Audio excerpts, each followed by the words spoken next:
Alright, so as usual, we've got multiple projects going on at the same time, sharing the same bench, but we've got this pipe vise bolted to a piece of U-channel, which is then clamped into the bench vise to hold this black iron pipe.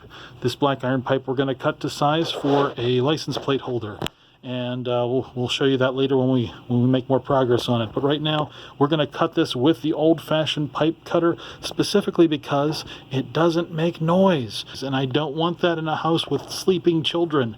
This is the right tool for the job. Alright, so we've got our piece of pipe cut off.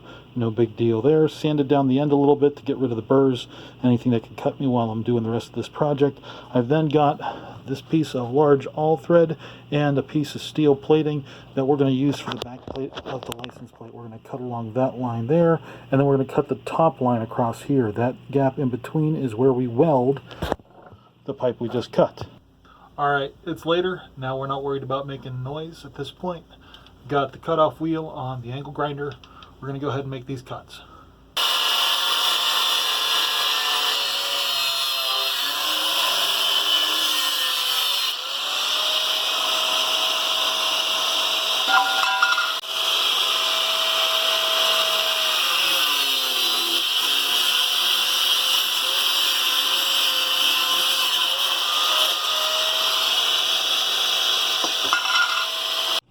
Alright, so we switched over to the grinding wheel now.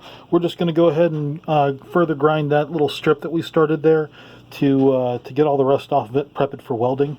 We're also probably going to rub this all over the rust and try and get the rust off a little bit more, prep it for paint.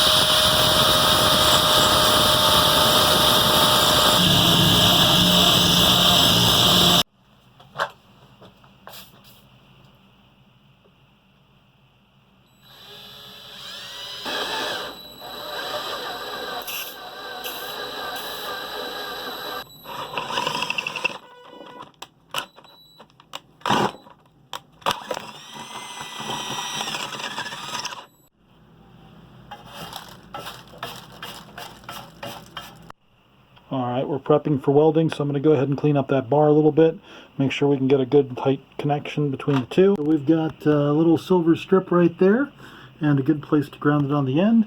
We're lifting it up off the ground for the plate so it can meet about the center of where that pole is, so it won't hang all crooked when we get it on the trailer.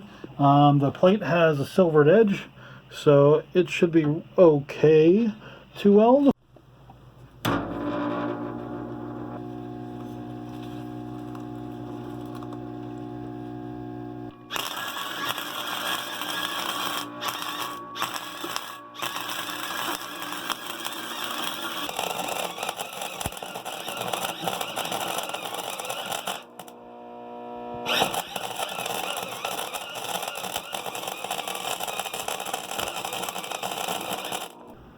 Honestly, it's probably the best I can expect with that little amount of surface area actually touching between the two of them, building up that much weld on either side with that little crappy home welder. It doesn't get hot enough to melt both surfaces into each other with a nice pretty weld. That's the cleaned up version. Took down the edges so they're not so sharp. Still looks like a pile of crap, but it's strong. I dropped it on the floor a couple of times and tried to bend it, and it held up. So I'm going to say that's good enough for a stupid license plate holder. There. So we clean that up, put 4 bolts through it, and tacked them in place just so they wouldn't move. We tested it with the plate, and it fits on and off easily. Got a couple of wing nuts for holding it on and taking it off fairly easy if we ever need to. Now we're ready to paint. We got everything taped up here so we won't mar the threads we're trying to bolt to. And we didn't have painter's tape, so we just used some old flashing tape I had sitting around because it should be good enough to keep the paint off. And we're going to do some very, very light coats, and several of them. Alrighty, so another crappy weld later, a little grinding, and we've got the nut on the end of the piece of all thread. Alright, so we did end up painting the rod. We have the end cap welded on. We shoved it through. We also greased it with some red grease, and then we put a washer on between the weld and that, and then another washer over here before the next nut I screwed on. Then I welded that nut on as well, and painted it. So not a huge deal. We're going to go ahead and drill the hole in the trailer.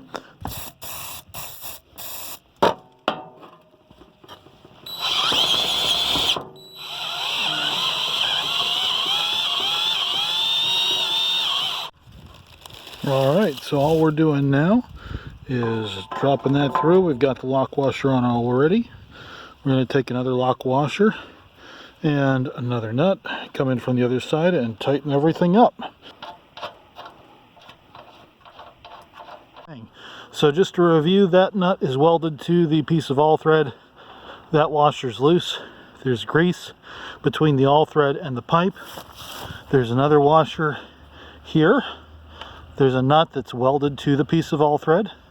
Then there's a weld on the other side of that as well to keep that really sturdy. Then there's a lock washer here. Then we have a lock washer there, and the nut itself that we tightened.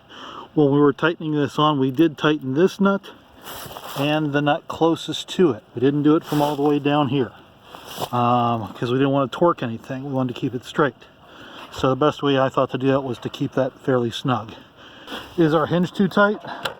Nope. If it does flip too high, it will hit the light, but whatever. That's just because of my positioning on it.